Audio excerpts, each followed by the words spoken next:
Yes, yes. Shweta, you can Please start now. begin. Shweta, please start.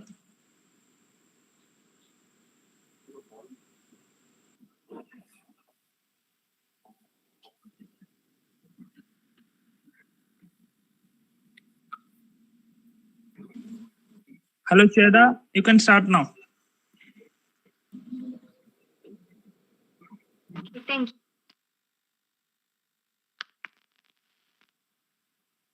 A lovely evening to one and all. Look up at the stars and not down at your feet and try to make sense of what you see and wonder and what makes the universe exist and be curious. To fire this curiosity up, we are here today on the 63rd webinar session on the topic space applications to climate change and global warming prospects and perspectives. Sorry. For this, we have such an eminent personality, Dr. C.V.S. Dutt, former Deputy Director, Earth and Climate Science Area, NASSC ISRO. After we were all locked down by the life-taking COVID, our US Space Club decided to conduct webinars on every Saturday under the coordination by our team led and moderator, Shadilsa and Varun K, which allowed many curious students to attend these webinars. Under the leadership of our founder and mentor, E.K. Kutisa, former director, ISRO, Jairam, sir, former deputy director, ISRO, and also by the guidance of many teachers like Shajal sir, Damodaran sir, Sandesh sir, and by the strong support of Dr. Muhammad Shahin from University of Calicut, Dr. Sujit from NIT Calicut, and many such great persons, our US Space Club became a platform for nurturing, developing, and grooming students from high school onwards in the areas of science, technology, engineering, mathematics, and now space, with the objective of acquiring intrinsic knowledge towards realizing the potential of space. Myself, Shweta, student member of US Space Club, feels extremely delighted and privileged to welcome you all for the 63rd webinar session. With immense exultation and pleasure, I welcome Dutt sir to this webinar. I'm sure that all the students is excited to hear him out. And I benevolently welcome the distinguished group of scientists from ISRO present here. I wholeheartedly welcome our founder and mentor, E.K. Kuti sir, and also with great joy, I extend my welcome to our moderator, Shajal sir, and all US Space Club members and well-wishers. Warm greetings to the curious minds present here. With pleasure, I welcome each and every one of you for this informative and instructional session. Now, it gives me great pleasure to announce the result of the quiz conducted on the previous webinar session. The winner is Akash Alexander, studying on 9th standard, Bhavans Vidyasram, Chelambra. And I request Akash Alexander to turn his video on so that everyone will be able to see you and congratulate you. Is Akash Alexander present here today?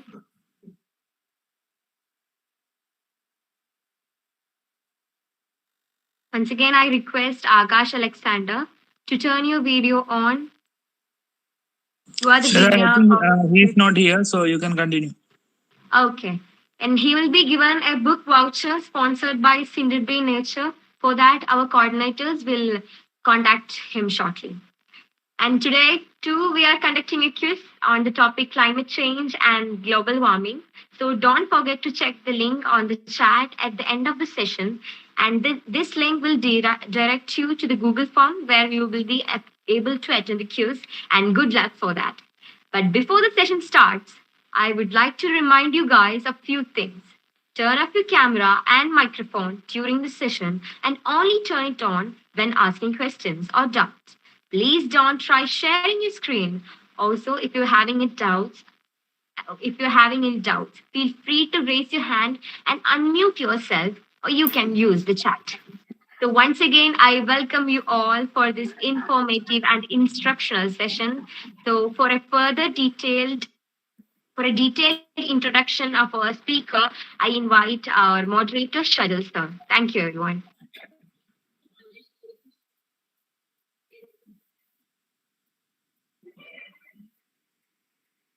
Shell sir, you are muted.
Just give me a minute.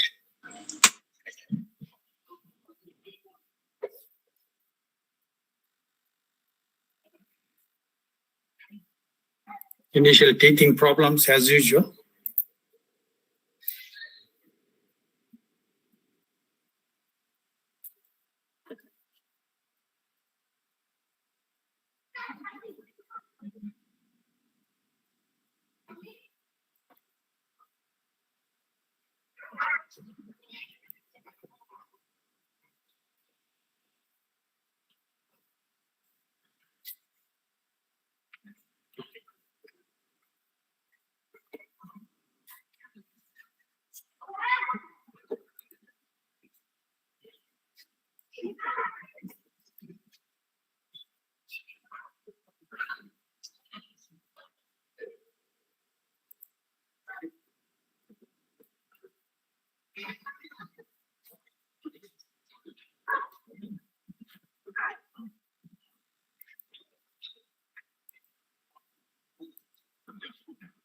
Just a minute, I'm facing some problem here.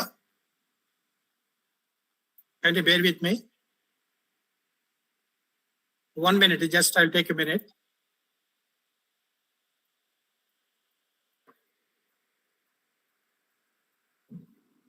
It's quite unusual.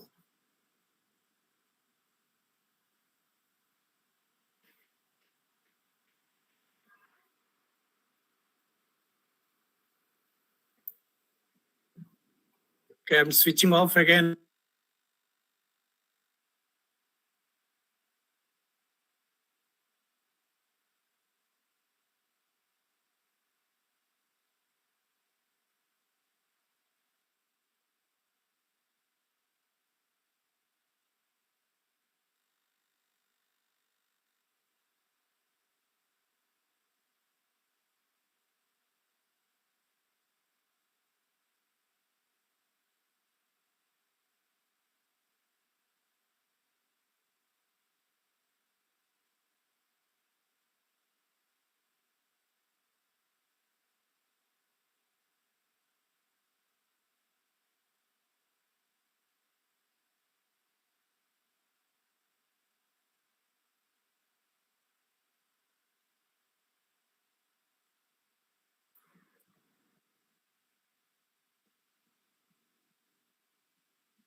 Yeah, is it now in order?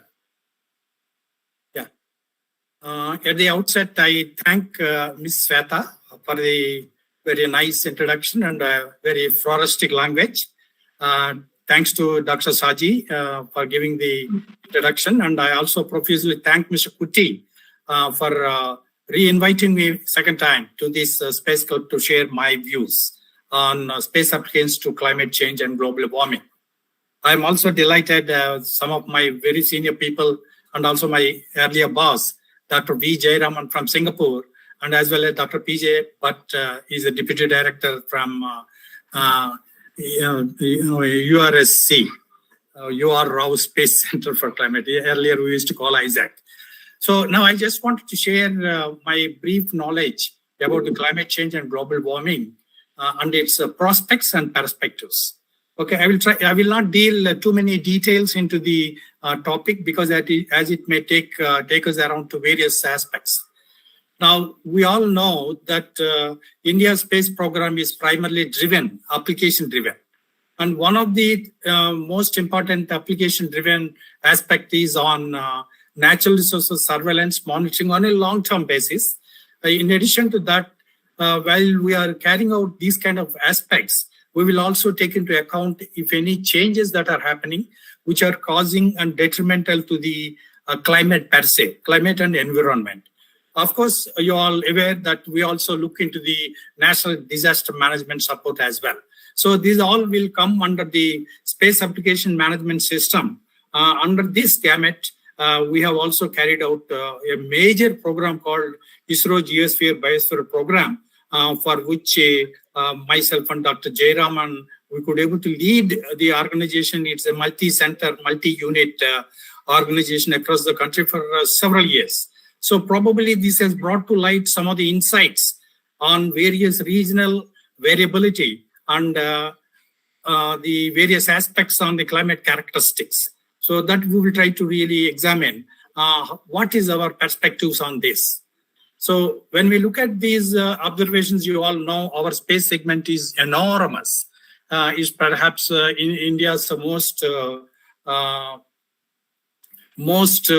pronounced aspects and multitudes of satellites, ResourceSat, Cartosat, OceanSat, the InSat 3D, 3DR, as well as the megatropics. That is one of the climate satellite. Now, of course, in addition to that, we also take up various aspects with respect to the aerial, drones, balloons, and also various in situ measurements like automatic weather station, agromet stations, and also over the oceans. Of course, we also associate with the Ocean Science Department of the country. Now, needless to say that we have several communication satellites, and we also have various navigation satellites. These are all the various space assets that ISRO is now carrying out. All these things, one way or other, are contributing into the climate aspect. If you really look at it, how does this, my navigation aspect is only pertaining to my GPS location? No.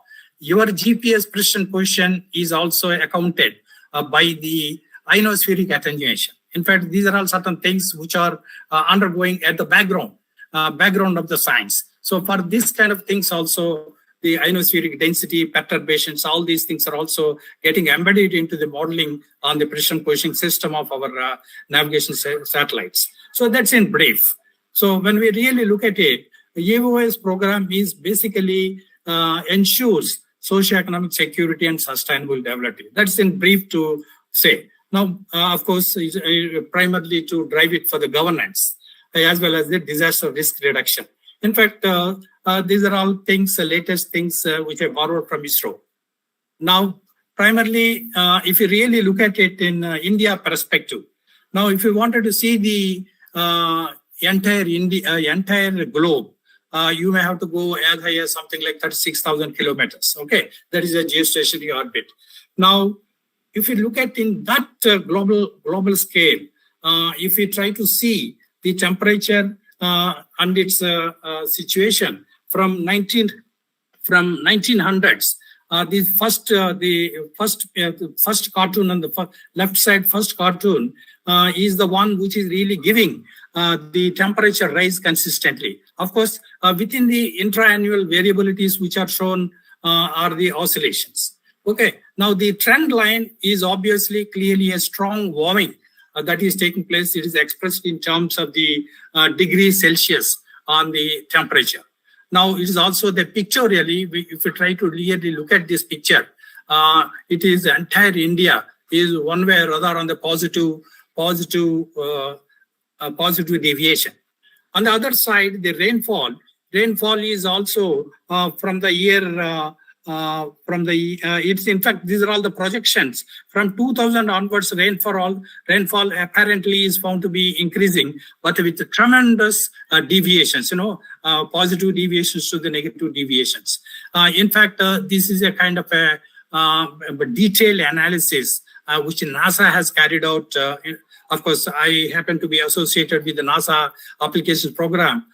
Is one of the chief scientists was Dr. Nemani. So these are all certain insights which are really driving Indian agriculture, floods and disasters into the off track.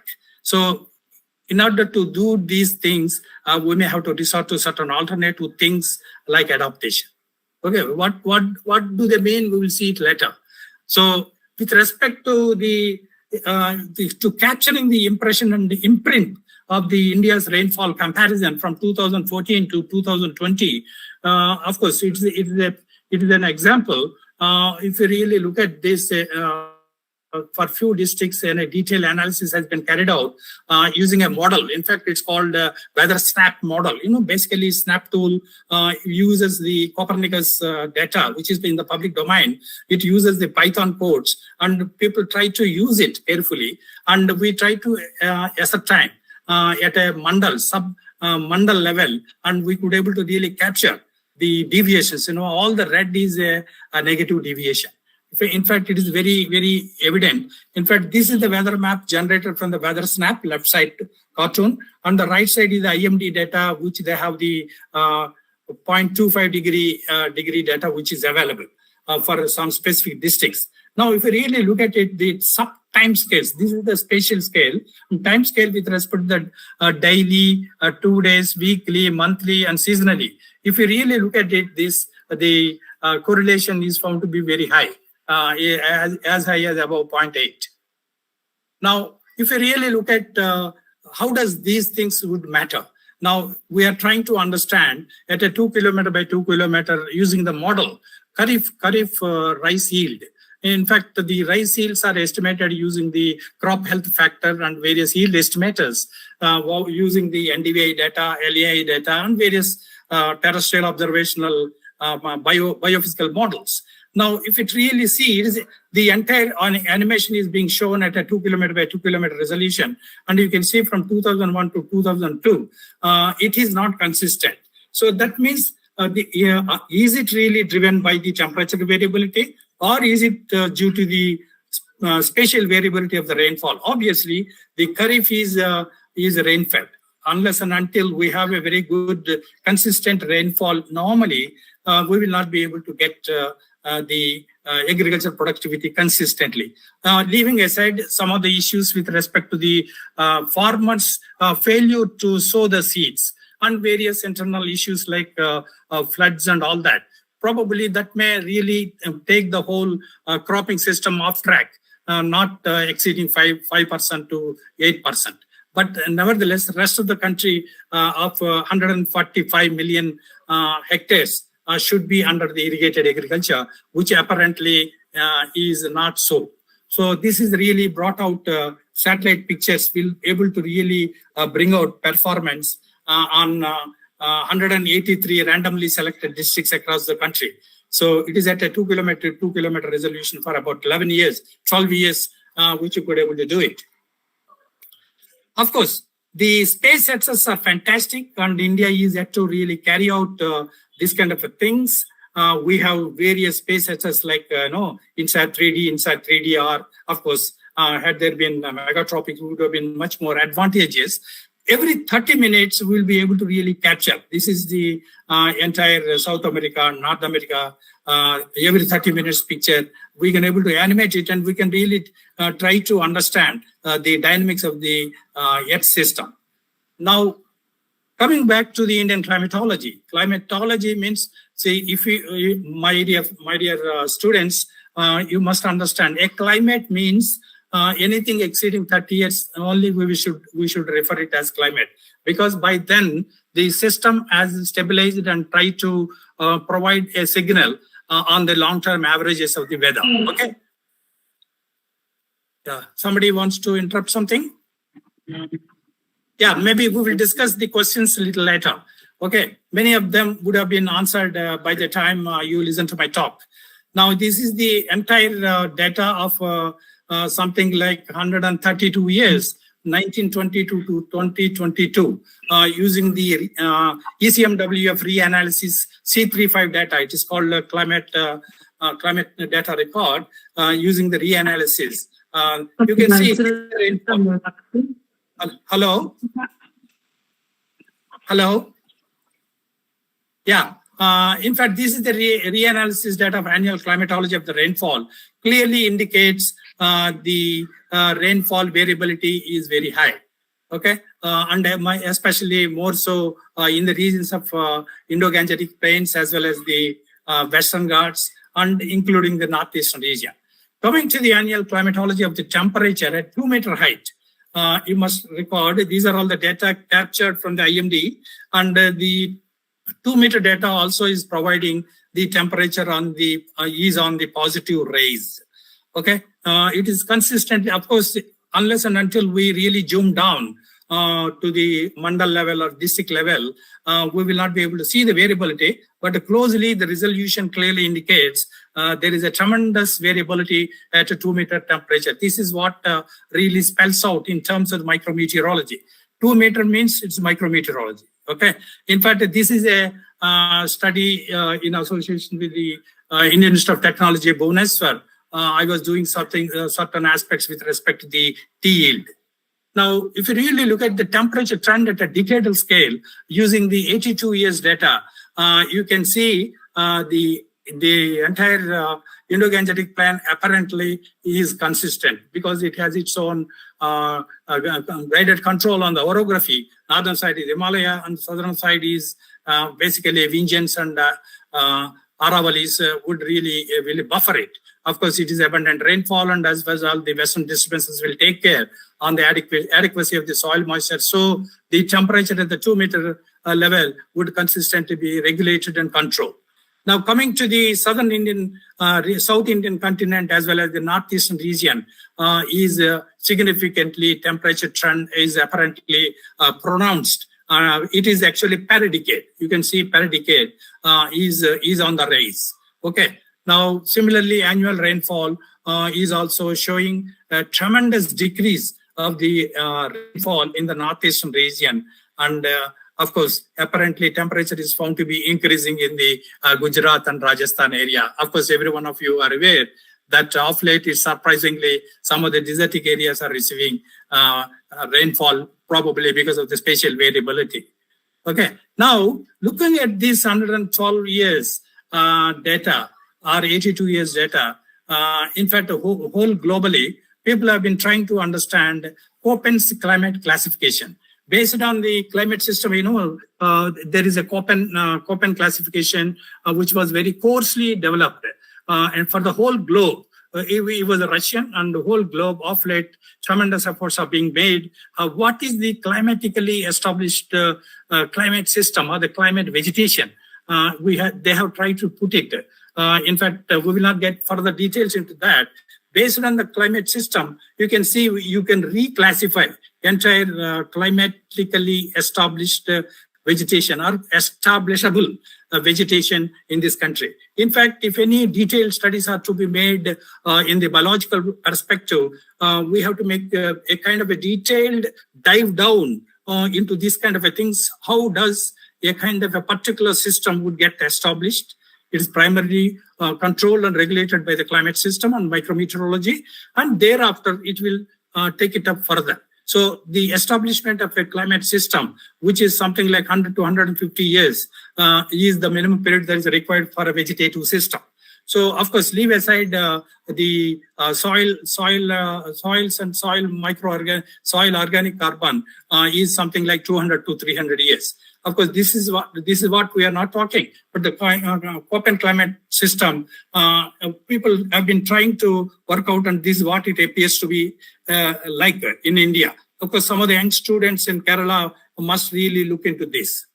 Okay, of course, using these kind of things, we have various launch vehicles. Need not have to say. Of course, ISRO has excited most of the younger generation with respect to the launch of Aditya 1 as well as the Chandrayaan 2 and as well as Chandrayaan 3. Okay, now using this kind of space assets like satellites which have been talking, one of the most important climate indicators is the land use land cover change. So that is the first phase of climate. So in fact, NRSA has so far carried out something like 17 cycles. So if anybody is interested, you can download the data from our Bowen website. And this is how the entire India's land use land cover data is land cover information. It's a derived application data. It is available. Now, what does it really indicate? It's actually the surface expression of the established ground cover and its utilization in the country.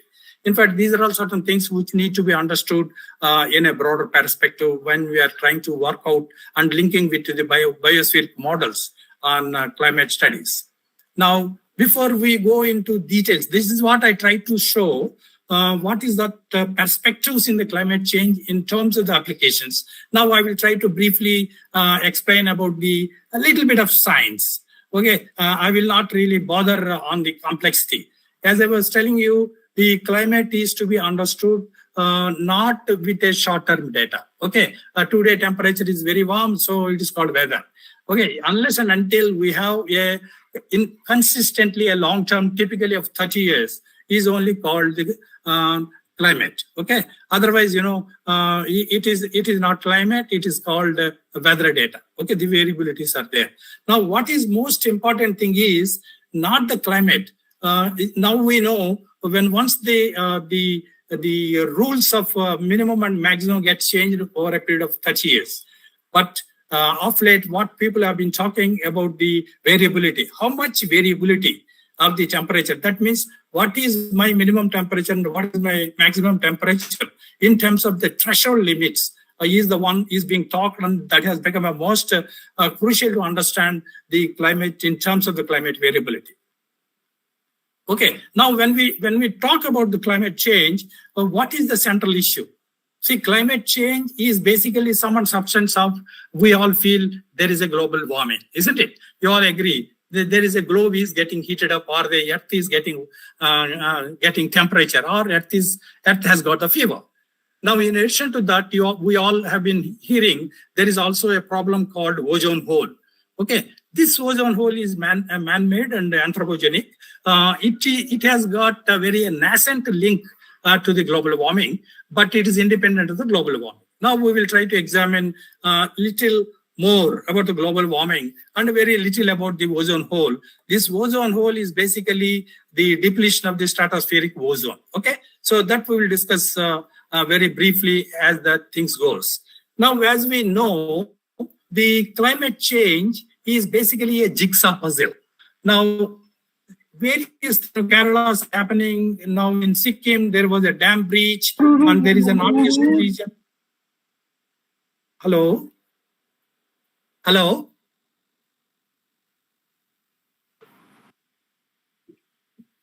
Okay. Please. I'm sorry. Because I thought somebody is trying to ask something. Maybe we'll talk later. Okay.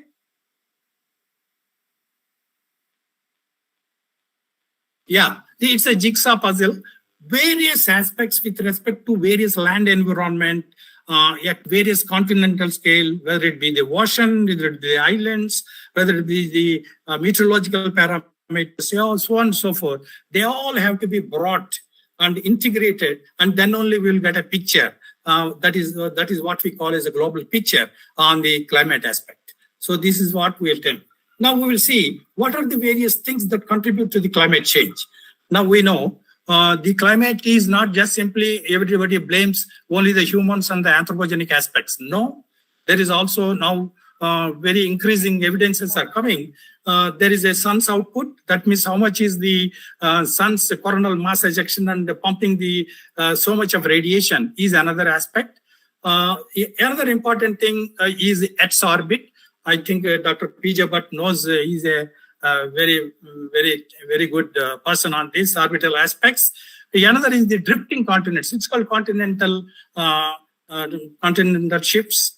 And another is, of course, they are all episodic events called volcanic eruptions. Of course, now we have been debating extensively all over the world under the IPCC program is called greenhouse gases. Of course, the order of understanding on all these things, there are independent groups across the world. They have been working on this. Now we will try to briefly observe on the sun's output on the Earth's output. Okay. Now, one of the important things the students must understand, there is a cycle called Milankovitch cycle. Okay. In addition to the solar cycle, there is also called Milankovitch cycle. This Milankovitch cycle is associated with the Earth's rotational aspect. Okay, there are three aspects that will contribute to the possible trends in the Earth's climatic system, Earth as a whole. Okay, one is called eccentricity. Okay, now this eccentricity is basically instead of circularity, it will also go into the oblong way of rotation. In fact, this eccentricity normally it has been understood based on the past records. It generally understands it happens once in 1 lakh years, something like 10,000 years. So that is what it is called eccentricity. There is also called tilt. It's tilt. It happens generally at 41,000 years. Normally, the X, we all know, the X-axis, it will be oscillating 23.5 degrees is the our today's tilt, but the maximum tilt can go as high as 24.5 and the minimum tilt is 22.5. So this kind of oscillations on the polar axis will be rotating. In fact, it's like a top. When we play a top, top is keep on rotating, and this kind of rotational aspects on the tilt will contribute on an average of 41,000 years. But these are all certain things need to be visualized. It's called a Milankovitch cycle. There is another cycle, short term, is called 26,000 years, is called precision. So it's a precision. Basically, our Earth's orientation is 23.5 degrees. And if we try to really look at the polar axis, it always supposed to look at the North Star. Okay. Now today the Earth's axis is looking at the North Star, but when the precision time that happens after the 13,000 years, that means half the time period of 26,000 years, it will go to that side. It rotates and goes to the half cycle. That is at that time it will be looking at the Vega. There is another star called Vega. Okay, so this is how the Milankovitch cycles will significantly contribute on a scale of 1 lakh to as low as 26,000 years. But these are all things which are very subtle. One need to understand. Okay, now as we all know, there is a solar cycle. We all know the sun's sunspot numbers are variable, and the sun's intensity is highly predictable, and the people do excellent models. And in fact, that this is called sunspot numbers. Today we are in this solar cycle 24, and we are expecting in 2025 July the sunspot number is expected to be something like 115. On the sun, there will be sunspot numbers, the coronal mass ejection points, they will be measurable, and this is how it is predicted way back in 2009. And I was trying to look at this in the last week. It still remains same. So it is expected plus or minus 6 months in 2025 it's going to happen. Now, what are the really measurable events? Now, this is with respect to the Berkeley Earth model. The consistently from 1860 onwards, where the instrumental records which are credibly available, it is showing consistently and the temperature is raising. Now, by the likely range of 2023 final average, this is the one at the point green line, what I have been showing you, it is going to be something like 1.5 degrees to 1.4 degrees. This is of the things on the current highly credible measurement records from the Berkeley model, Berkeley Earth Climate Model. Of course, this is consistent with the NASA's model, ECMW model, and JAXA model, as well as, all of them, in fact, they share the common data, which is run, maintained, and operated by the World Meteorological Organization. So this is the latest picture of January to March 2023. If you really look at this data, temperature anomalies, entire northern hemisphere, entire Arctic region, northern hemisphere is highly deviated in the positive side of the increased warming temperatures. Whereas these are all the anomalies. You can see there is no cold aspect. The entire thing is warming aspect only. The bottom picture is January to March 2023. In fact, this is how from a 1951 to 1980 average is the base. From that, the everyday record has been taken and outliers have been removed, and that is how they try to understand the global temperatures and their performance with respect to that. And it is highly reliable and highly being accepted by the global climate models. Another important thing which is of late being debated is extremely important, very insightful. When I was active in service of ISRO with Dr. Jayaraman. In fact, it is at that time, it was not there. Probably we would have been sucked the SPL and PRL people and NARL people. What is that one index called Atmospheric Greenhouse Gas Index? This is the gas index as per 2022. It is 1.49. Okay, what does it really indicate? It is actually a kind of a synthesis of all the greenhouse gases called the Kyoto gases and the contribution from the carbon dioxide equivalent. If we really take the AGGI is 1.49, that is equivalent to 523 ppm of carbon dioxide. But if I try to separate it out, my carbon dioxide, our Earth's carbon dioxide globally, it is about 417 or 420, you can take it. So you can see the carbon dioxide is the major culprit in contributing to the greenhouse gas index for the whole globe. I will not get into this, how this is computed. Okay. Now, we also know another aspect I try to indicate is on the ozone hole. In fact, I wanted to really eliminate this ozone hole. There is a recent satellite called Sentinel-5P satellite. This has really revealed one of the most astounding information on as on 16th September 2023, last 20 days back. The ozone hole over the Antarctica is perhaps the largest in the record. Okay, largest in the record. It is the equivalent to 3 times the size of the Brazil. In fact, it's an alarming situation. In fact, we have been thinking that greenhouse gases, ozone depleting substances like chlorofluorocarbons and halogens have been decreased. But probably there is a signal. There must be something else is contributing to the ozone depletion. That's a point need to be understood from the observation over the Arctic area. That's the ozone hole, which is 3 times the size of the Brazil. Now, I also try to show some of the gases. This is the long-term trend from 1970s, the carbon dioxide.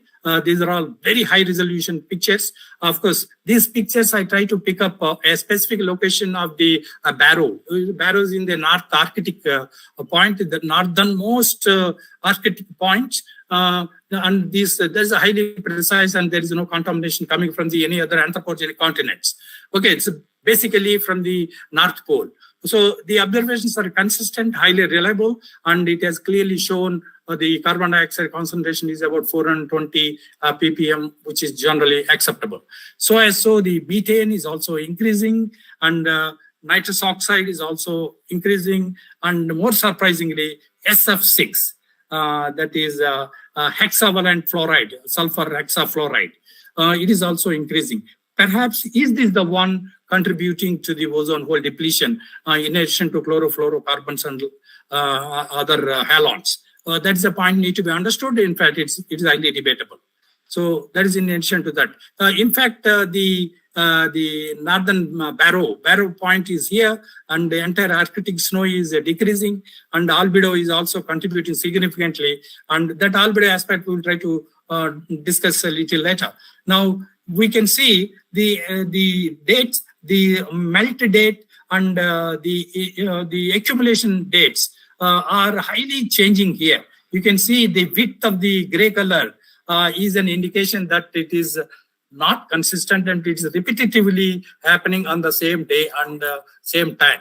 In fact, this is a point of concern, and it is basically measured with respect to the albedo, because when a snow area, the amount of snow that is accumulated is basically reflectivity. That is what is called albedo. And albedo, when it is 0.6 and above, is a point where the snow is getting accumulated. Anything declines from 0.6, that is the point where actually snow is melting. And it can keep on melting as low as something like 0.2.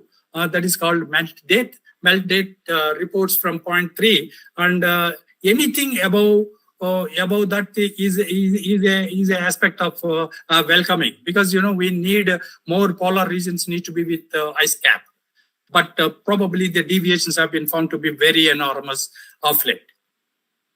Of course, this is a global picture. Global temperatures have been consistently rising with a high precision data of 1950s with instrumental records. And another important thing this needs to be captured is all the brown color. In fact, the right side cartoon, the entire thing is with brown color. Another is the blue, and the same curves are also shown here. So the ocean temperatures are also rising. Why? Oceans need not have to raise the temperature, because ocean's average temperature is 26 degrees, but they have been found to be increasing.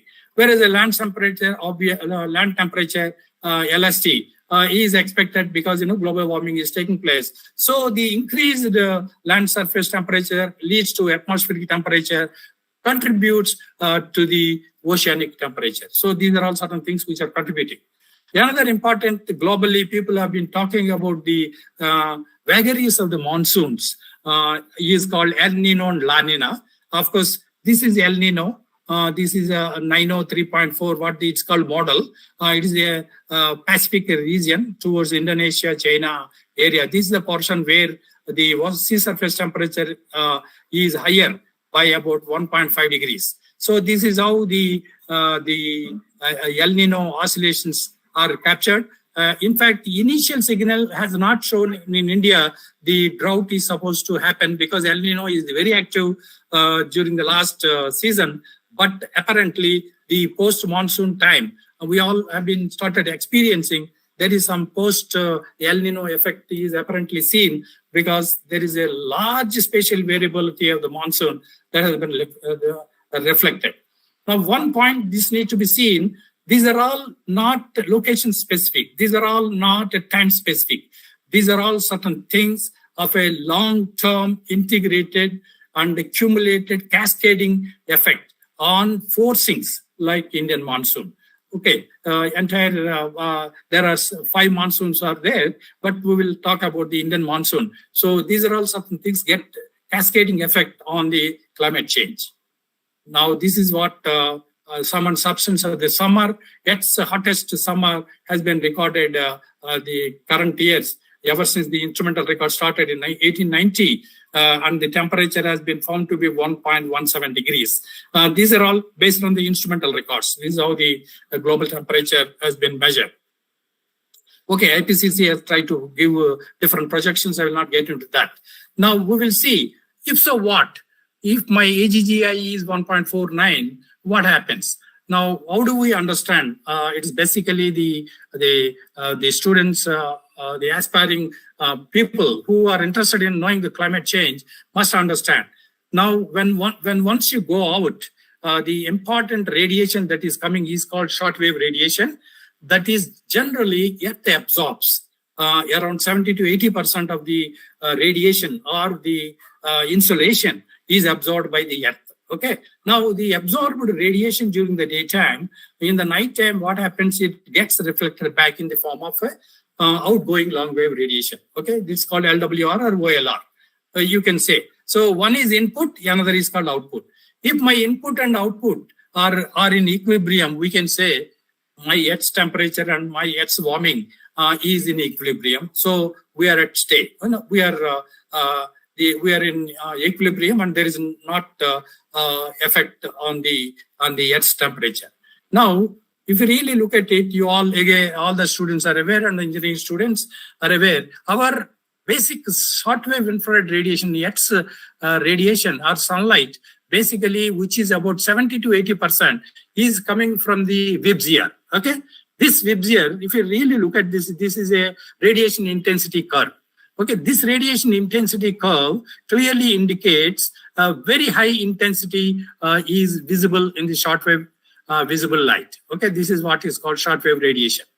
Now, this is the light which comes in the nighttime. We don't get this light, no visible light. In the nighttime, we will only get whatever the light this is absorbed. It's get escaped into the long wave radiation.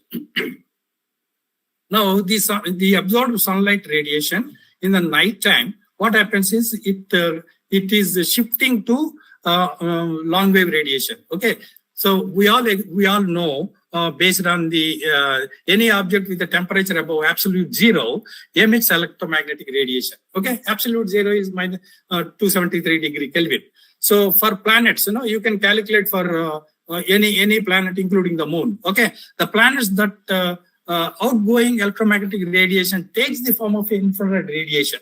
So it will shift from the short wave to long wave infrared radiation. The planet will continue to warm until the outgoing infrared energy exactly balances with the incoming energy of the short wave datum. This is what we call thermal equilibrium. Okay, my input coming from the short wave radiation should be equivalent, and it keeps on releasing in the form of outgoing radiation in the nighttime until the equilibrium establishes. Okay, effect establishes. Otherwise, what will happen? Land surface temperature increases, isn't it? So, of course, this is what is called thermal equilibrium. Now, what does it mean? I'm talking in a general zero stage. Now, what do the satellites do? Satellites are capable of measuring the amount of energy arriving at the Earth from the sun as sunlight is very close to, they have measured from the satellite. There are several satellites, I will try to list them called Ceres and like that, radiation sensors. So it is about 1,361 watts per square meter per second. Okay, that is what we call as insulation.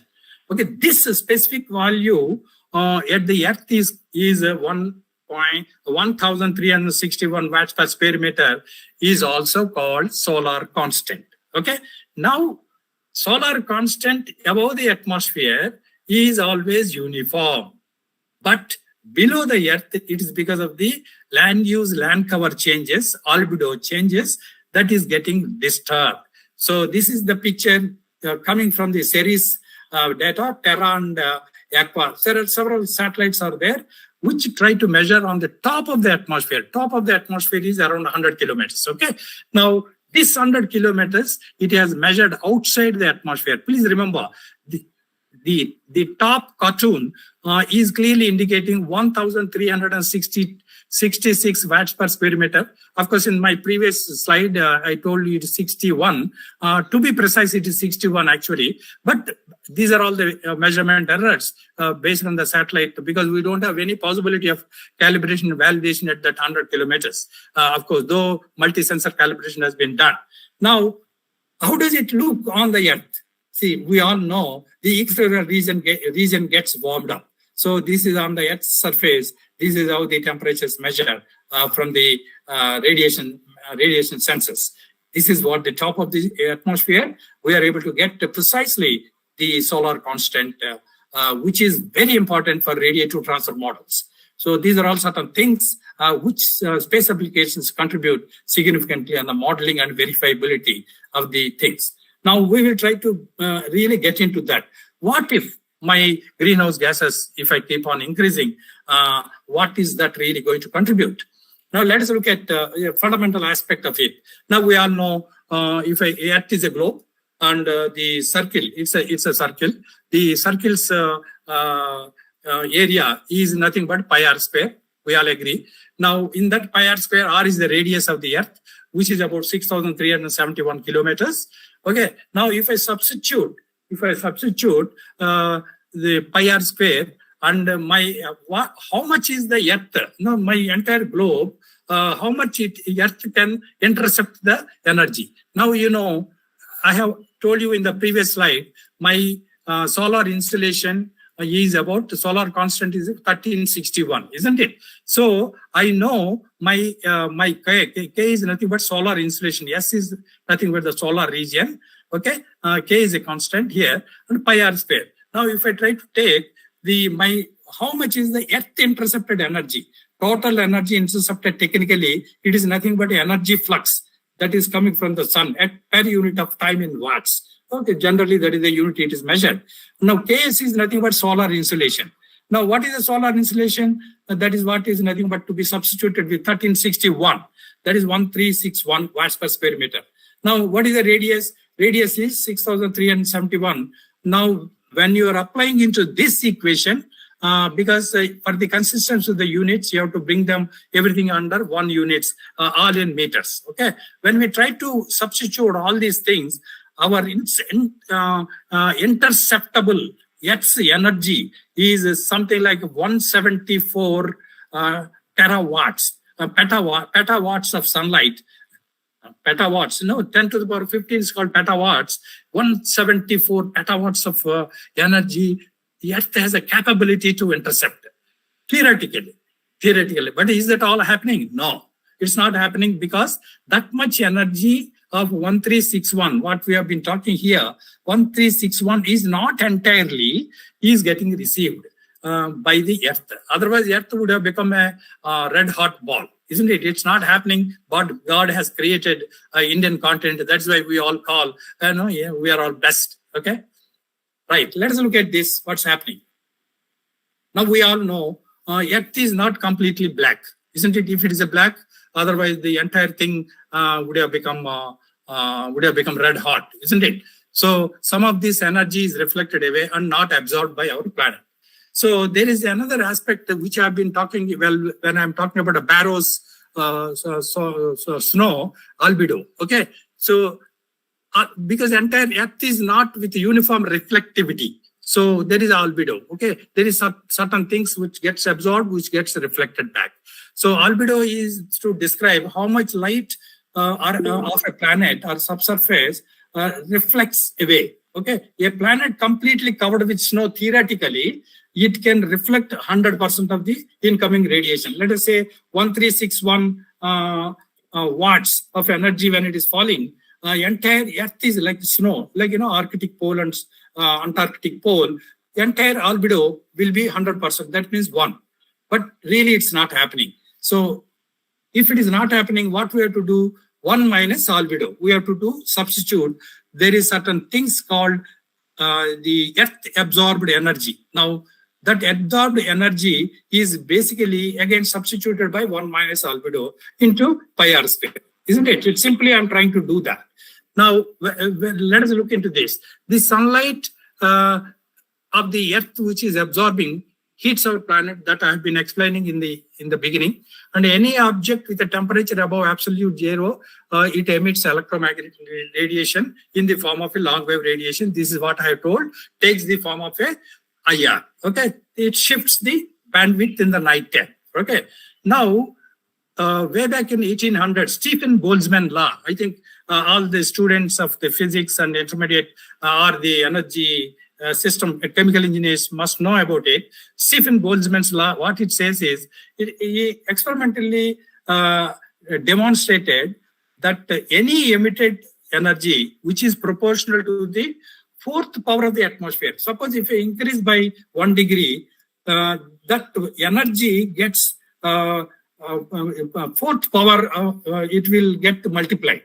Okay, so energy emissions to go up to as high as fourth power. So this is what is called J star. J is nothing but joules. In fact, energy unit is called joules. Is sigma T to the power of 4. This is what is called Stephen Boltzmann's law.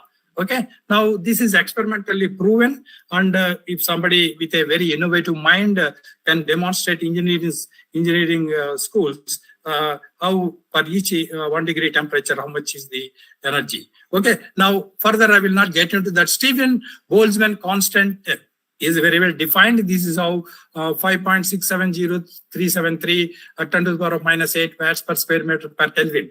Okay, this is how Stephen Boltzmann constant, this is what it is to be used. Okay, now when once we substitute that one into the energy equation, that is Earth energy after absorbing the albedo and all, how much is the Earth that can emit energy?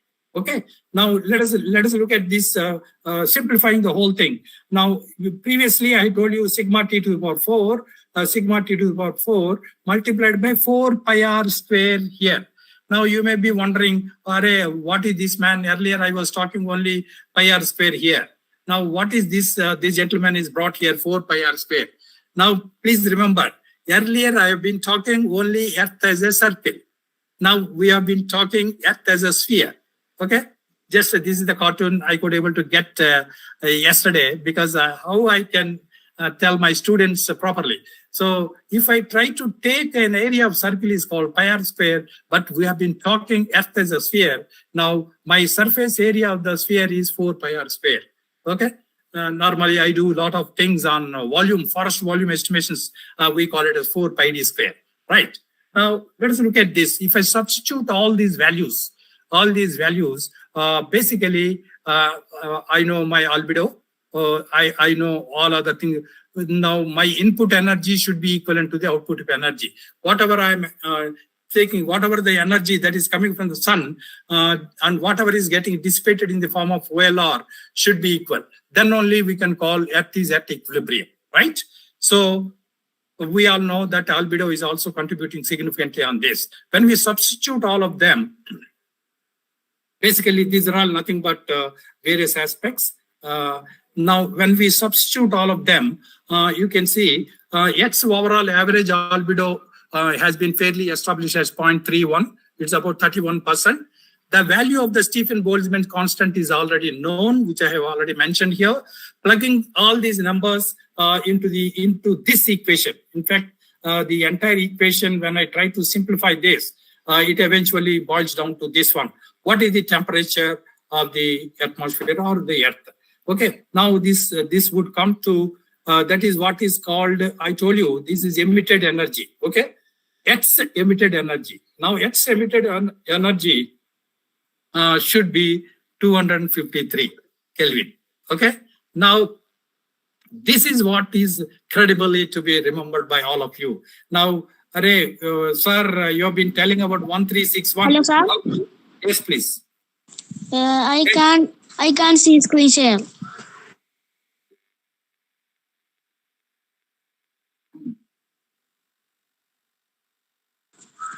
Sir, I can't see your screen share.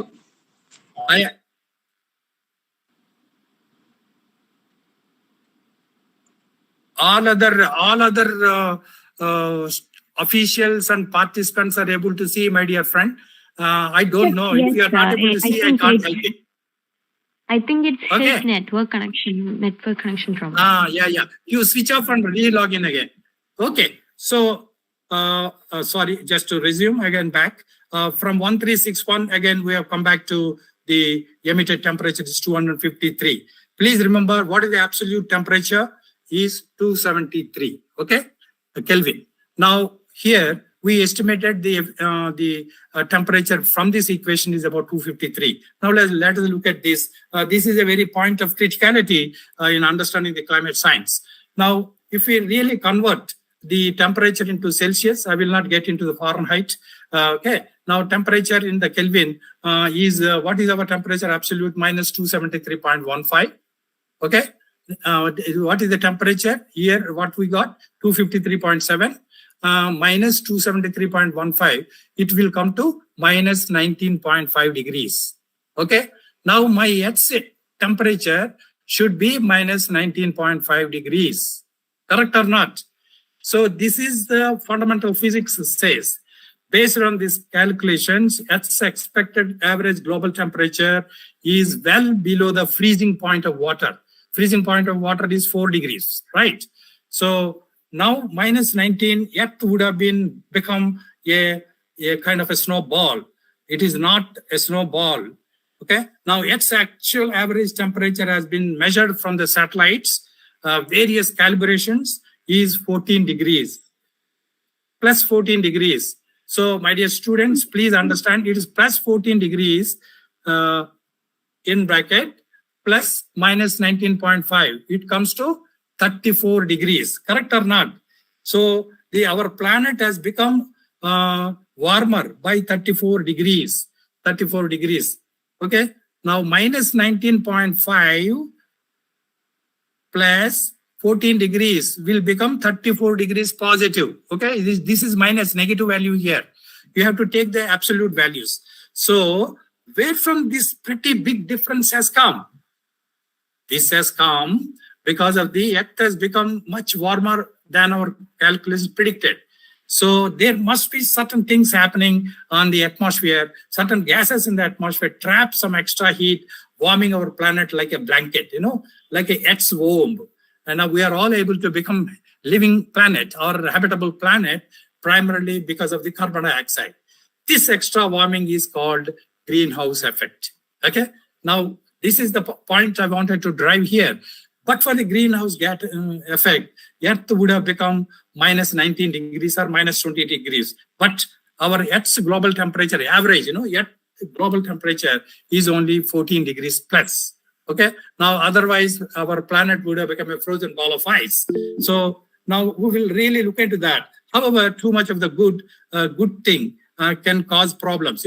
Anything excess. Greenhouse gases is a very, very important and positive thing. Otherwise, Earth would not have become a living planet.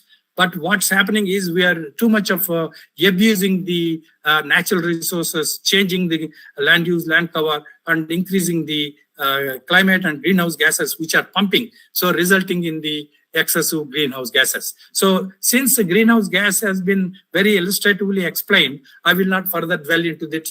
It's like a greenhouse chamber where you try to grow the plants and seeds. Okay. Now we will come into the fundamental aspects of permanent gases and the other gases. Okay, nitrogen is 78% and oxygen is 20.9%. So remaining these two constitutes about 99%. The only remaining 1% is argon, neon, helium, krypton, and hydrogen are all very, very, very nominal. Okay, now another variable gases. In fact, in our atmosphere, what is the most variable gas is water vapor. Okay, the water vapor in Kerala is different than Singapore as well as in Hyderabad. Okay, so in Bangalore. So it's like this: 0 to 4% is the variability, and carbon dioxide, of course, it is 0.47 here now.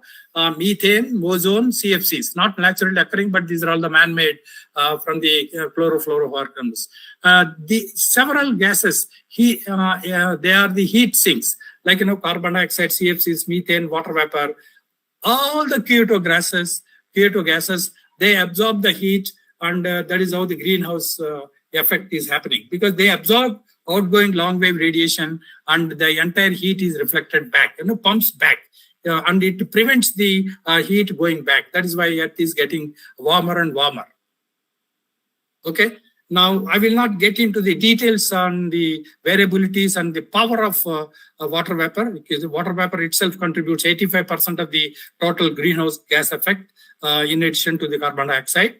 Of course, we know very well carbon dioxide is consistently increasing, and people have been of late measuring in the Mauna Lava Observatory oxygen by nitrogen ratio. That is also coming down. Okay. Now, this is a very bad signal which is coming. So this is how things are being studied very intensely. What is all that really contributing? This is what I tried to show you earlier on the various K2 gases. And this is the last bottom curve is nothing but a chlorofluorocarbons. In fact, what all that we have been thinking, the chlorofluorocarbons and their accelerated rate of increase has been decreased. But the recent picture on the ozone hole over the Arctic region is a little bit of concern, and probably let us wait in the IPCC discussions, what would they come out of that. So this is the latest picture on the daily surface air temperature from the ECMF WF from the 1940. This is what incredibly brought out 1850 to 1900 from the reanalysis. It has credibly established on 30th September. This is the picture, 1.5 degrees Earth's temperature has been increased. In fact, these are all done by as many as 16 climate ensembles. And this is the picture which can be relied upon. That is why I try to bring in for all the data. 2013 23 data has been found to be much above than the averages of various other years data. Okay, now today our temperature is 400. Carbon dioxide as on August 23 is about 420, like that. So major contributions with respect to the India, they all come from the industries, power stations, transportation, agriculture, and fossil fuels and like that. So looking at these things, all the students must try to understand, don't unnecessarily use and burn the fossil fuel. As long as possible, the way we have in our hood, we used to walk or cycle, probably that would minimize the fuel consumption. And so these kind of things is a mitigation aspect that need to be taken. Of course, now how on Earth has got resilient to the changes in the climate? We all know that industrial civilization has started 1950 onwards. From then onwards only, there is an accelerated increase in the carbon dioxide based on the paleo records. In fact, these are all done using the carbon dating, C13 by C12 ratios. In fact, they take the base year is 1950. That is the year where industrial revolution has started. In fact, this is the curve clearly shows 650,000 years. In fact, that is based on the paleo records which are available. So humans have experienced, there is an increased levels of carbon dioxide and oscillations have been noticed. The Earth has experienced already based on the climate records. But however, it has never ever raised above 300 ppm. Now today we have been reaching almost 420. So this is a point of thing which has been credibly re-established based on the paleoclimate records. Okay, now we know that Earth's temperature is 1.4 degrees. Now this is clearly shows our temperature is increasing. Now, what is the impact? If somebody asks, what are the impacts? Impact is temperature rise. Precipitation will change, soil moisture will decrease or increase, changing the habitats. Whoever are small plants which are living there, they will not be able to survive and they may have to change. And obviously, sea level rise will change. So everything will get cumulatively contribute to the snow melt or whatever it is. Okay, this is all so much of temperature rise increases, so many dust storms, equatorial entire region will have high elevated rainfall. And we can also see the thermal expansion of water results in the sea surface height anomalies would take place. This is various coastal regions of the India. And in fact, sea level has risen almost 15 to 45 centimeters due to thermal expansion. Okay, now we all know 100 millimeters of the sea level rise has already been recorded with a coastal tide gauges. Okay, so these are all certain things. Now, if the temperatures increases to 1.3 meters in the next 80 years, the whole globe is going to be affected. Something like Bangladesh is going to lose 22,000 square kilometers, and affecting something like 17 million people. These are all certain things which have been credibly established based on the sea level rise of the oceans. So now just the sum and substance is that Earth only has got only living planet, and we have a 0.04 carbon dioxide with an average temperature of plus or minus 14 degrees. Now, if we try to tamper with it, now we will become like the Mars or Venus or Moon, where there is no life as of now detected. So this is where the younger generation should really worry on the combating the climate change and various aspects. Now, really look at this. The red line is the sea surface, land surface temperature, and this is the sea surface temperature blue. The difference between LST minus SST is the sum and substance that will really brings out our overall global temperature is on the rise. Okay. Now, if you really look at this, is the model data for the entire world. Various cells have been showing incredibly increased temperature trend, positive trend. So what are that really be visible on the glacial retreat 1875? This is the Ganga. This is something like Paschet's Glacier in Austria, and in 2004, which was a glacier, it has been lost. Similarly, our own Ganga area, Gangotri. This is the snout way back in 1966. This is from the Russian photograph, Corona. And you can see today there is no snow at all. And the snout has, from this point to this point, it has been retreated. That is how we have been losing, and the vegetation started establishing there.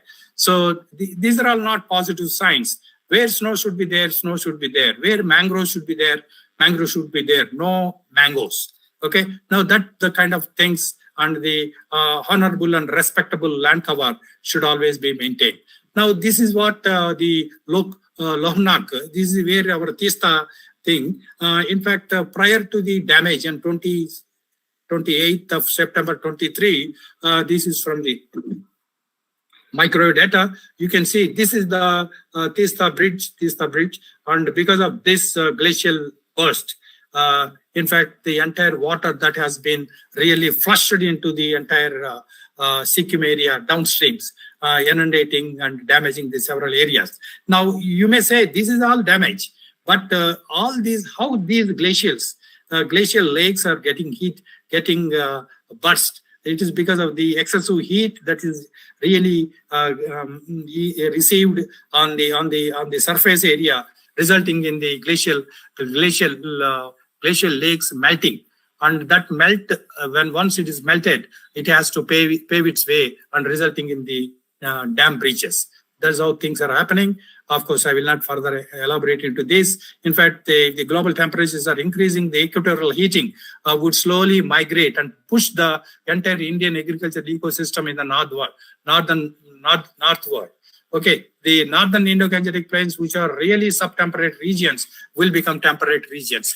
This is need to be understood in a very clear climatic and cropping pattern scenario. So, of course, Dr. J. Raman, when he was my boss, we have been trying to understand what is the amenability of satellites for Earth and climate studies. So, atmosphere, ocean, and terrestrial. These are all called climate variables or essential climate variables. There are about 56 now. There are sub variables are also there. Now there are about 126 sub variables, and all these variables, one way or other, are directly or indirectly, they are now made available and trying to understand the climate change in a larger perspective. Of course, realizing this, ISRO has started a portal called NICES, National Information System for Climate and Environmental Studies, and Dr. J. Raman has really enabled me to carry out this, and we try to pump in as many as something like 56 products so far, with several degrees of its accuracy and credibility for assimilating into the climate models. So I just wanted to stop at this point before I further getting into that. And thank you very much. That's all about the climate change, and people and children must be blaming me about our cricket match. So thank you very much. Thank you.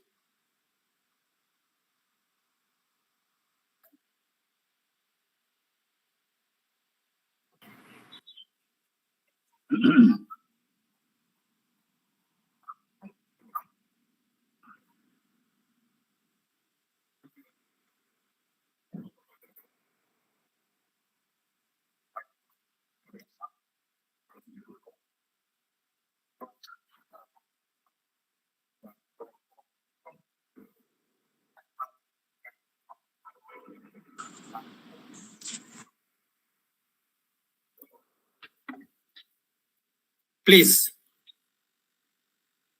Sir, I can ask questions. Yes, please identify your name and ask.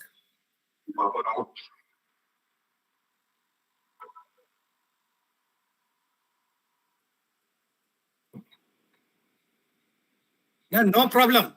Yeah, please, Mr. Prajesh.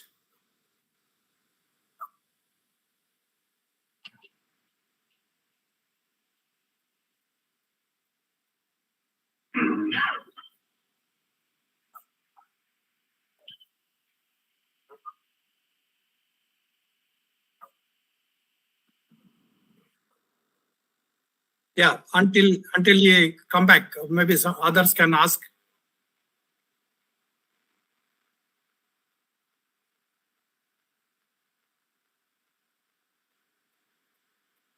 Yes, sir. My question is, Venus is affected by greenhouse planet, right? Wonderful. It has got 90% carbon dioxide. And sulfur. Okay.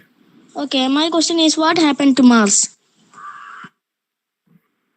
Mars has no atmosphere, no.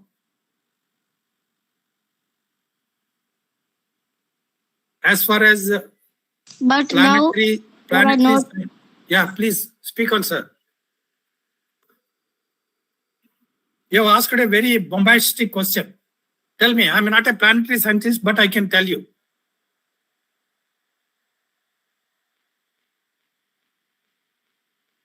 Prajesh, speak on.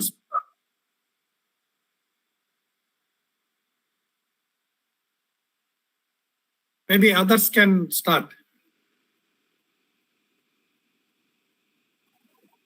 Hello, sir. Sir, I'm not sure for asking question. I'm here to start actually the question and answer session. Okay. Good morning, everyone. Acha, you wanted to follow the protocol. SOP, I think. Okay. Sorry for that. Good evening, everyone. First of all, thank you so much, sir, for such an informative and worthwhile session. Hope you all had a great time hearing our speaker, Dr. Dutt. Now it's time to move on to the question and answer session. If anyone have any doubts, you can ask here directly, or you can chat in the chat box. I will read the questions and sir can answer it. You can raise your hand and ask it yourself or type it in the chat box. But please don't rush. I will call the names of the people who raised the hands one by one. Thank you.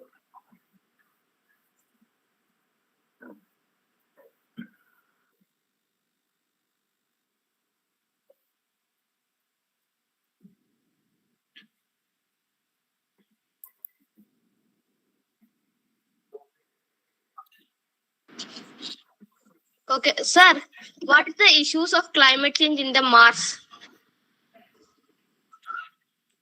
Actually, Mars has no climate as far as I understand. Okay.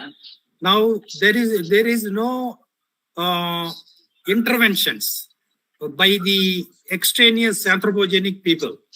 But definitely there will be certain interplanetary issues like, meteorites, asteroids, bombardment, as well as the sun's intensity, electromagnetic radiation. These are all different kinds, probably disrupting the persistent climate of the Mars. But Mars, as such, doesn't have any atmosphere there. Okay, thank you, sir. Thank you.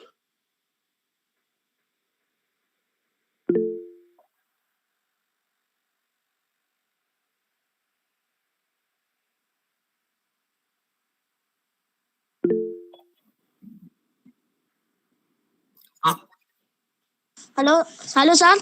Yes, sir. Okay, sir. My question is, in future we didn't make any changes in Earth. Earth would become Venus-like planet or Mars-like planet. No, Earth will become like Earth only. Why we should become? Because they are not living planets. There is no life there. Okay. Now, one thing, my dear Prajesh, Venus has got 90% of the carbon dioxide, which is closer to the sun. And because of the excessive carbon dioxide, the temperatures are as high as something like 500 degrees. Okay. Hello, sir. That is not my question.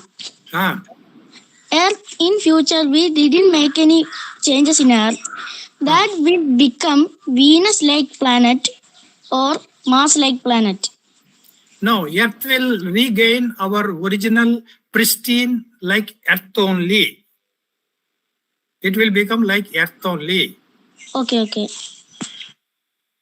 Hello, sir. You told that Venus has 500 degrees Celsius temperature because it is near to sun. Because of the carbon dioxide, it has more carbon dioxide. So if a human go to there, it is like, what is the changes in like that? See, ISRO is planning to send some satellite closer to the Venus, okay?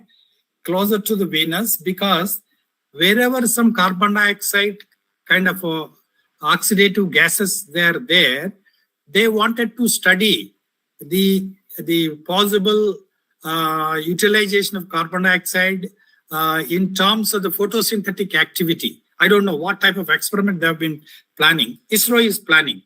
But if we, at this stage humans go, we will burn to ashes. Okay, sir. Sir, I have a doubt. Yes, sir. Ask Salini. My question is that is Mars a habitable planet? No, Mars is not a habitable planet. See, my dear students, I spoke about our Earth and climate. Okay, Earth science and climate. Now, let us not get into the planetary aspects. Okay? Okay, sir. Okay.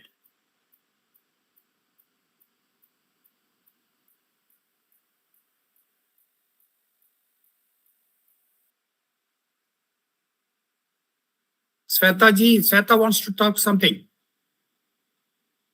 No, sir, there's one question in the chat box. Is there any possibility that the evolution of living things making the living organisms on Earth adaptable to this upcoming extreme climate change?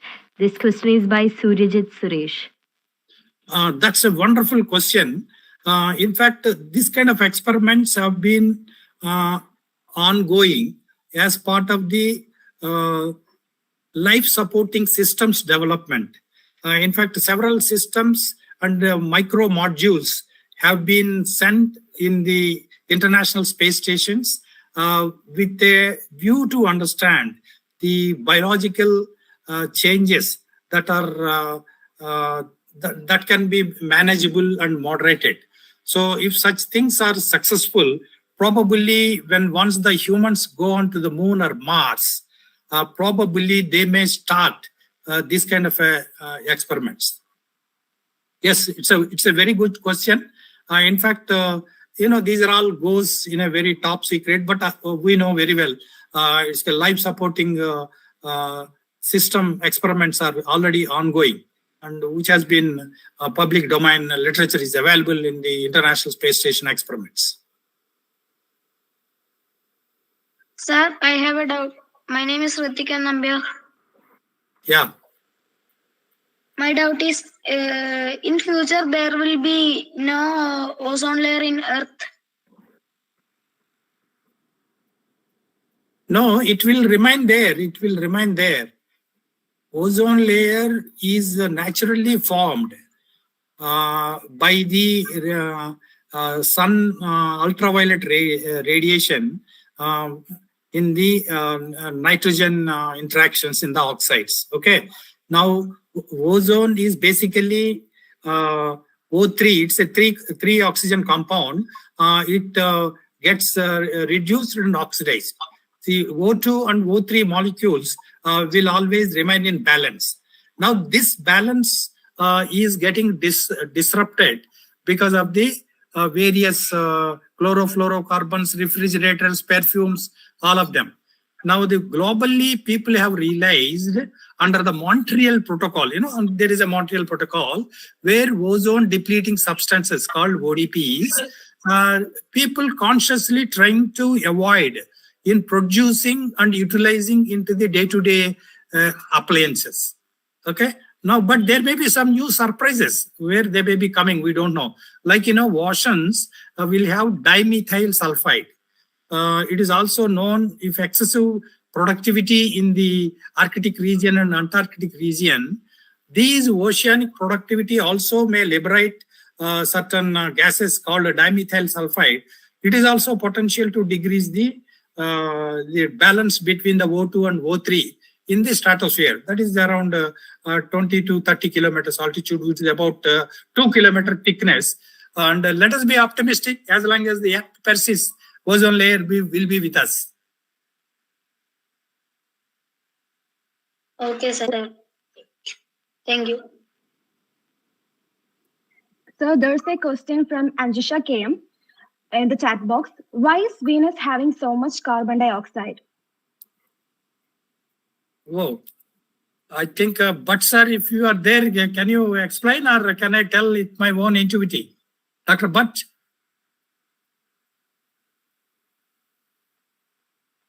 Okay. Are you asking me? I didn't hear the question. No. Acha, Hana has told, some girl has asked in a chat box, why Venus has got so much of carbon dioxide? Oh, sorry, it is beyond me. I'm very sorry. Okay, I'll tell you, see, when the Earth evolution has formed in 4.5 billion years back, okay, after the Big Bang, this consolidation takes place. These consolidation and the critical mass, mass gravity and gravitational accelerations are independent of the molecular composition of each other planet. Okay. Now, suppose if you really look at the Earth's core is primarily made out of iron and nickel, but we don't know the Earth's core, the core of the Venus and Mars. Venus. What is its core? We don't know, because the stratigraphy, that is nothing but the geological composition of the Mars, since it is very, very close to sun and the intensity is so high, so many rock formations and the rock chemistry would have contributed on the elevated levels of carbon dioxide. That much only I can tell with the rudimentary knowledge. Okay, basically all these rocks contribute on the chemistry, and the chemistry, when it interacts with the radiation, contributes on the fluxes of gases. Okay, it's a little planetary chemistry to be understood beyond our knowledge, but basically based on the rock chemistry.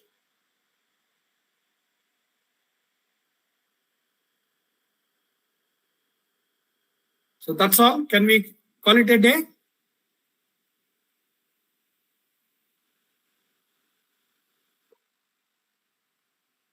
Yes, sir. In the chat box, there's many more. Suryajit again asked, is there any possibility of the same extreme climate change happening on future colonized planets?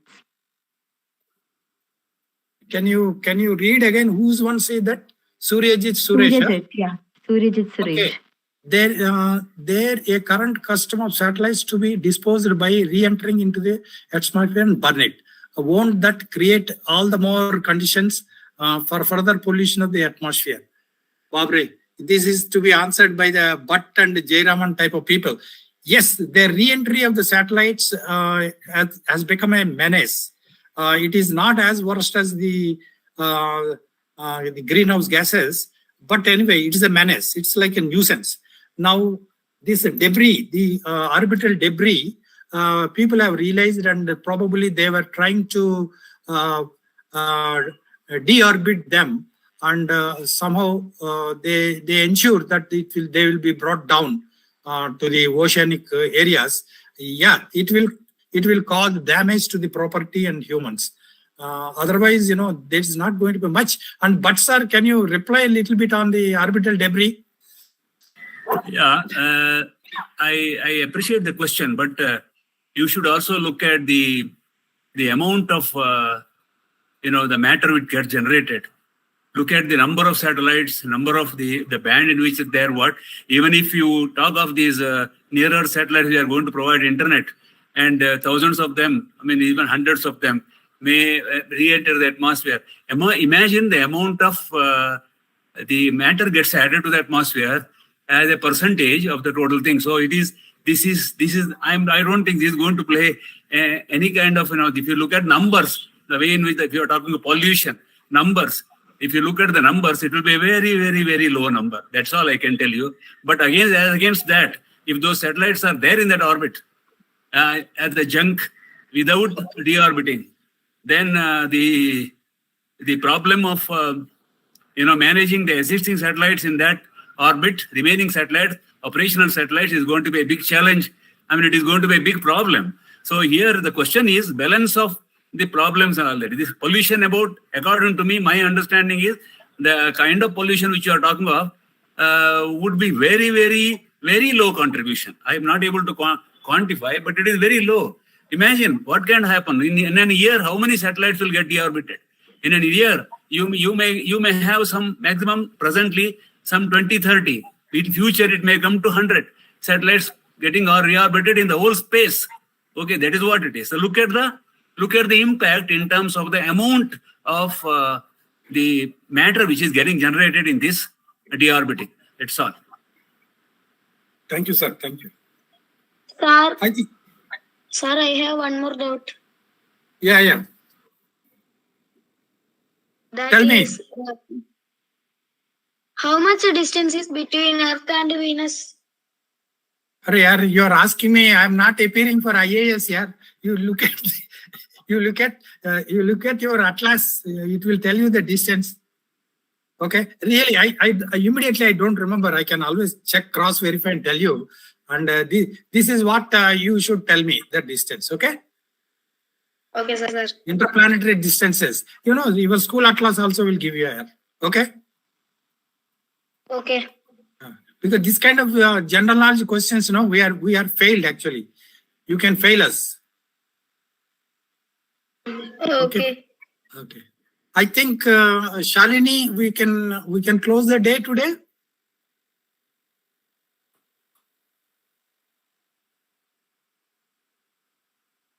Yes, sir.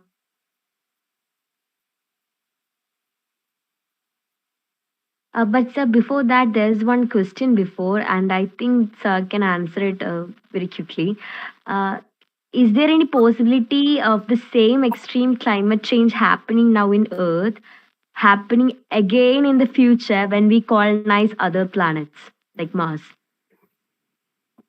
Your question is not clear. See, our Earth is now No, we are no, sir, we are trying to colonize in Mars, and also if we start living there, one of the students, Surajit, is asking that we will make the pollution there too and make the atmosphere there like Earth.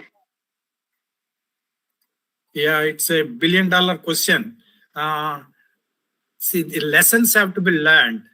There was those good students only are eligible to go to the Mars when the livable conditions are established.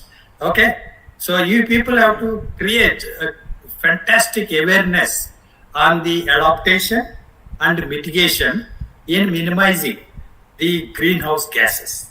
Okay, no degradation should happen. It is only your generation. Okay, let us be optimistic. Okay. Okay, sir. Thank you, sir. Okay. Before we are closing to these sessions, I would like to get some reflection from Honorable Jayaraman sir. He is there, and welcome Jayaraman sir.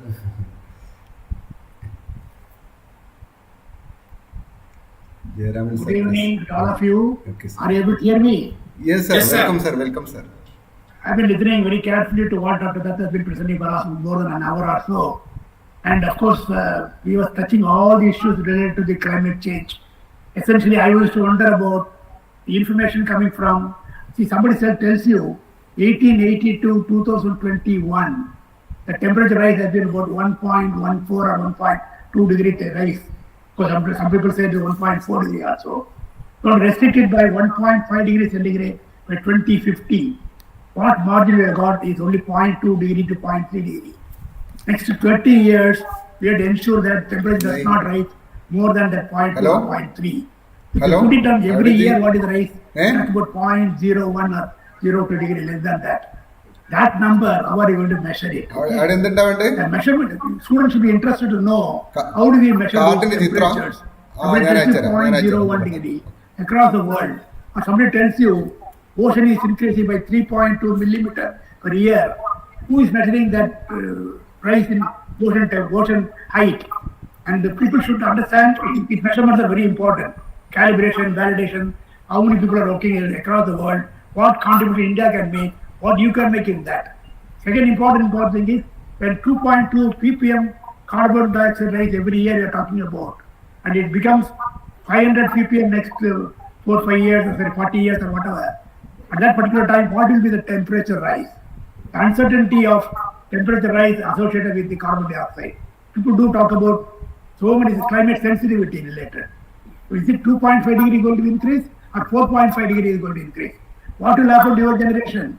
Youngsters who are all in 20s and 10s today will face those real-time problems. We people will not be alive at that time. By 2100, 2080, 2100, what will happen to the world? What is the earth we are going to really take over from us? That is the concern we are all having about. Future generation is going to live with uncertainty. Living with uncertainty is much more difficult than living with risk. So people please understand what is uncertainty. Uncertainty analysis is very important. We in space program do a lot of uncertainty analysis. How can we contribute to reduce uncertainty? In what form we can reduce? Dr. Dutt talks about so-called initial value conditions. Something like weather, it could be ENSO, could be 11-year solar cycle, or even volcanoes can affect your carbon dioxide as a greenhouse gas. And also you got a scenario analysis. That could be a temperature free. That could be a carbon dioxide related, not because of any one of it. It could be like the policy decisions. Some governments may not even take appropriate action to reduce the carbon dioxide in the coming years. So that will be scenario related. Third important thing is model variability. There are models are made by different people. What is the best model you can fit in for uncertainty and all that? All these things are included to find out what will happen to temperature in 2080. These are the areas in which younger generation has to concentrate. Indians have to lead that over the coming years. I compliment that and all the students are asking questions. Please, only my request to Raji and others here, when the questions are asked, please focus on the current topic of interest. Okay? The topic which we talked about, please relate to that questions only, because then whatever they will learn more in that. The expert coming and talking with you is an expert on climate science. And he's talking about Earth's climate. You are going to live in Earth for another 100 years or 200 years. Okay? That many years, what will happen to Earth, you have to know about it. Please appreciate that and work towards that particular. So we talked about climate change adaptation. The adaptation is very, very important. Okay? We talked about disaster risk reduction, sustainable development, and the climate change adaptation. All the three are related. One really the other one. We in ISRO look in all these three areas. We want to ensure that our children also understand this complication and ensure that they live in a planet which can be livable and likable place. Okay, thank you very much.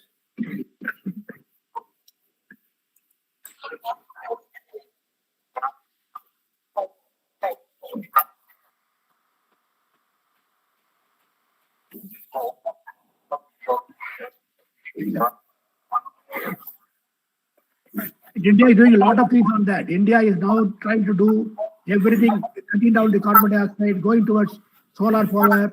India is investing a lot of money on solar power. 175 gigawatts of power was generated last year. They have put a goal of 450 gigawatts of power by 2030. We are also going for electric car in the coming years, another 10 years or so. We are making a lot of effort. That's talked about land use and cover. Government of India is interested to restore all the land use proper planning, and also to ensure that more forest is grown in India, more than 33% or whatever it is. But a lot of investment is being done on the natural resource asset building. So there are many things that are happening in India. I think the integral effort, many ministries are involved. Dr. Dutt mentioned about space input to ensure that for the program itself. The essential climate variable, ECVs, 27 of them can be measured with space. And the most important thing is how do you measure them accurately and precisely. You can't measure with very well average values. The precise measurement of those parameters are very important. Because those satellites will give you that details for ensuring that they will be of input for the models also. Thank you very much. Thank you, sir. And Thank you, sir. We have one more Sir, I addition have to- one more doubt. Okay. we are crossing the limits. Okay, ask it. Okay. My friends said that after billions of years, Earth will have 30 hours. Okay. Oh, the 24 become, he fears 24 become 30. That's the thing, sir.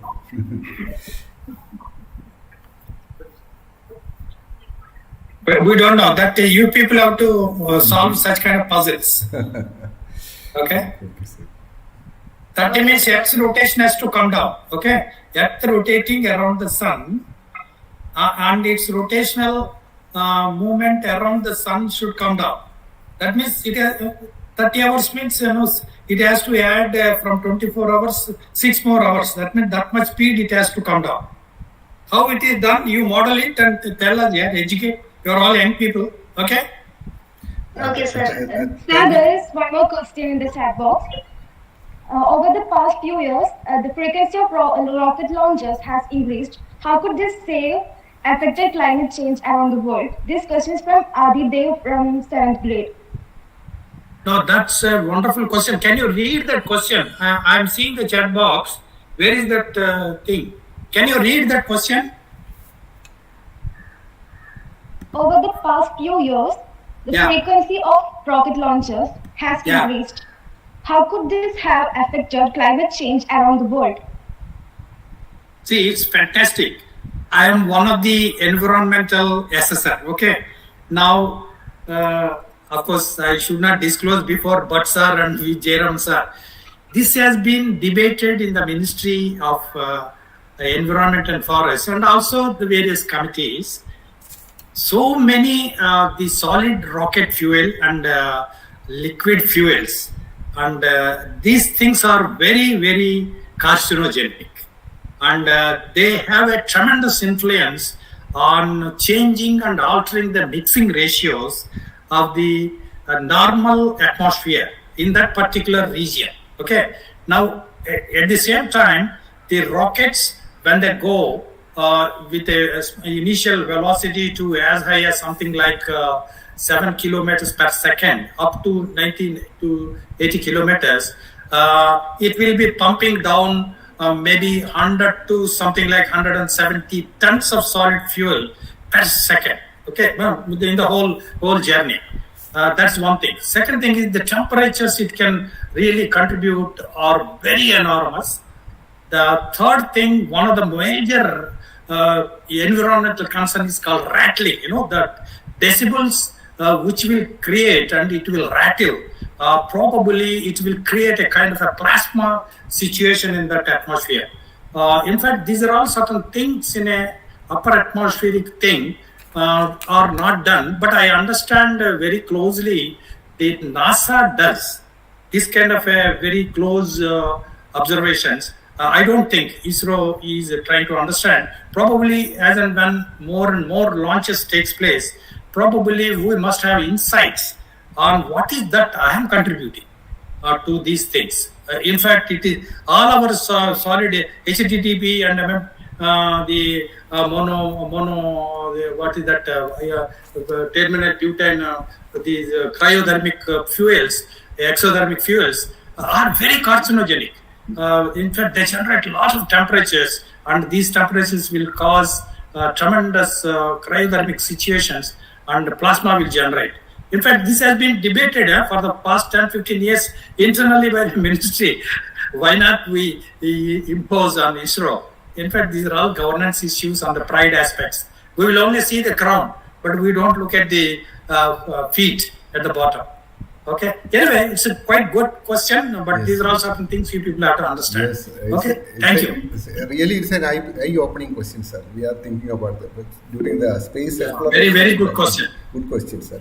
And before we are closing, one more person we are continuously supporting us, Mr. Sri Kumar. He is a former principal Navodaya Vidyalaya. He is from Kerala, but he was in Madhya Pradesh for a long time.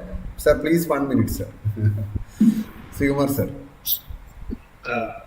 Good evening, sir. Okay, welcome. Good evening, Dr. Dutt sir and Dutt sir and other people. Namaste, sir. I was very curiously and enthusiastically hearing the webinar here. Then I understood the climate change, what is the real meaning of climate change and weather, what is the difference between these two and how the climate change is occurring, and a little bit of physics and all these kind of things are beautifully, very excellently delivered here. I think our young generation, they will understand, they will take it very seriously, and they will study all these aspects, and they will also contribute how to come out of this dilemma. And definitely the other things, the existence of our planet and other things, they will take it seriously, and definitely their understanding about the situation will change. So I'm very happy that our Space Club is doing this extremely good webinar here today, and it is totally helpful for our young budding people here. So the time is too late, sir. So once again, I'm very thankful to all of you, and thankful to the club here, and especially the beautifully and excellently demonstrated the webinar. Thank you, sir. Thank you, Dutt sir, and Jairam sir also, and Dutt sir also. Thank you, sir. Thank you very much. Thank you, Srinivas sir, for your presence and your words. And now the quiz link is already posted in the comment box, and I request the students to take over the session to conclude today's wonderful session. It was not with the number, with the discussion, the topic we discussed here very serious, and all students participated well, and we are so happy. Okay, dear students, please take it over. Thank you, sir. We will take leave. No, please, sir. The students will make a one vote of thanks before that.